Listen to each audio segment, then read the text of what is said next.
So Marius het gesê, ek moet vir jou vra, Donnie. Een dag het jy 'n game gespeel. Toe stop hulle die game.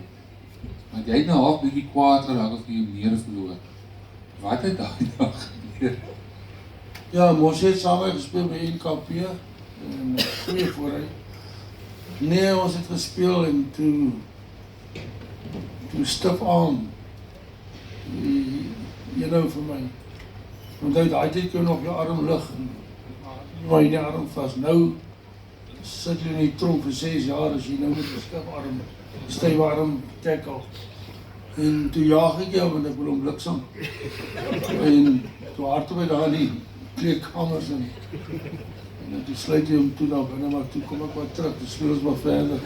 Ek verstaan, hulle het die hele game gestop. Ja, toe wag die ek toe bliksem.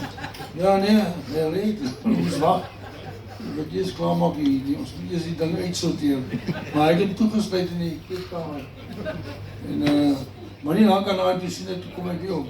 Dag maar na die tyd is ons lekker pelle weer.